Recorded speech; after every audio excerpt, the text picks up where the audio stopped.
1914, Alemania estaba bajo el gobierno del Kaiser Guillermo II, quien promovía una política de militarismo y expansiones. La política exterior se caracterizaba por un enfoque agresivo, buscando establecer a Alemania como una potencia mundial.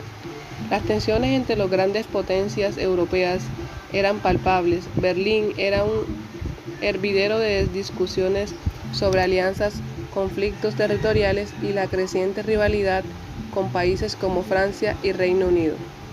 Berlín era una ciudad vibrante y en crecimiento con una población diversa que incluía trabajadores intelectuales y artistas. Sin embargo, también había una creciente tensión social debido a la desigualdad económica. Las clases trabajadoras estaban experimentando cambios significativos, incluyendo el auge de movimientos obreros que demandan mejores condiciones laborales y derechos políticos. Esto generaba un ambiente de agitación social en medio del terror nazista.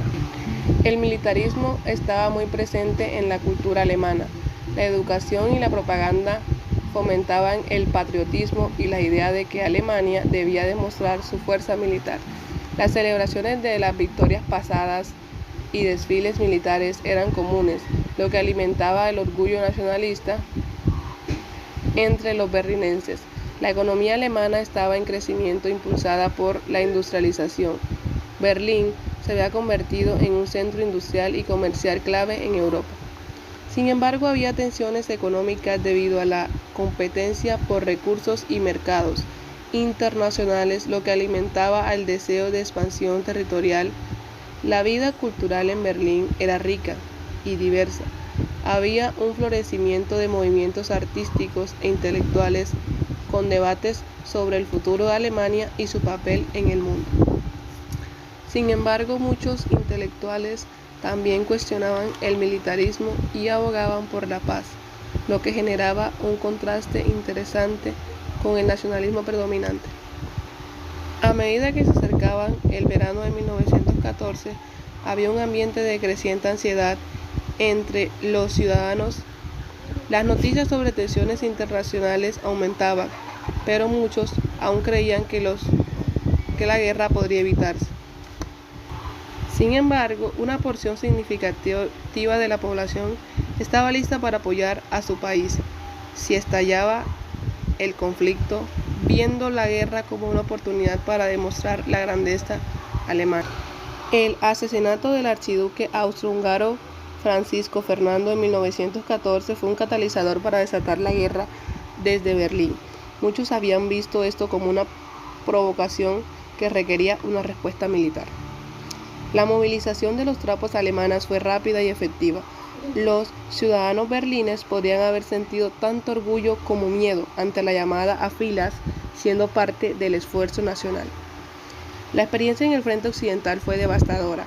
Las trincheras, condiciones inhumanas y la pérdida constante de compañeros marcaron a los soldados.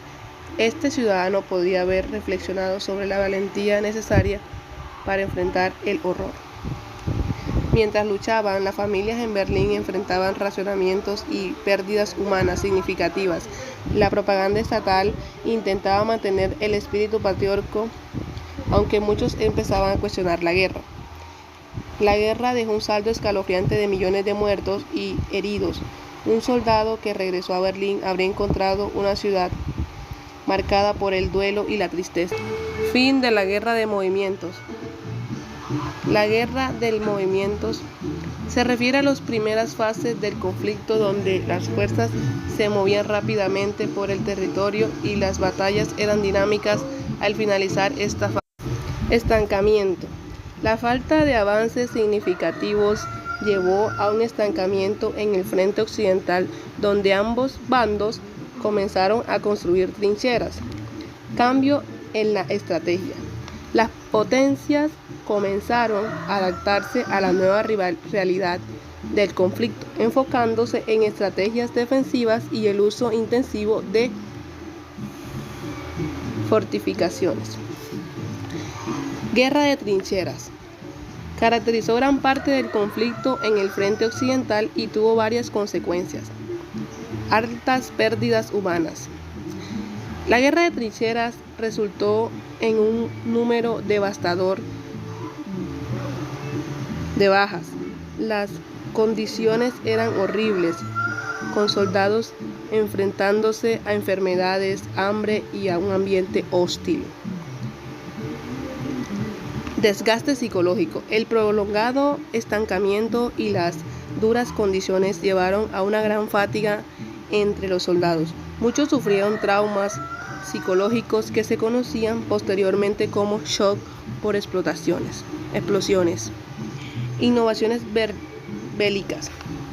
La guerra de trincheras impulsó el desarrollo de nuevas tecnologías militares, como ametralladoras, artillería pesada y el uso de gases tóxicos. El Frente del Este.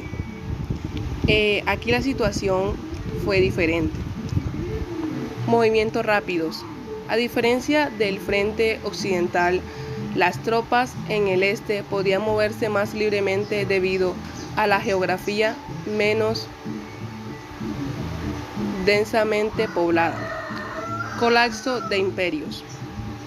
El final del conflicto en el este resultó en la desintegración de imperios, especialmente el Imperio ruso, que enfrentó revoluciones internas y una eventual retirada del conflicto tras la firma del Tratado de Brest-Litovsk en 1918. Segunda fase de movimiento. La segunda fase de movimiento se refiere a las víctimas, a los últimos años del conflicto, cuando hubo intentos renovados para romper el estancamiento. Ofensiva alemana. En 1918, Alemania lanzó ofensiva en un intento por ganar, antes de que las fuerzas estadounidenses llegaran en números significativos. Estas ofensivas iniciales lograron avances temporales, pero no resultaron decisivas. Contraofensivas aliadas. Las fuerzas aliadas finalmente se reagruparon y lanzaron contraofensiva exitosa que llevaron al colapso alemán.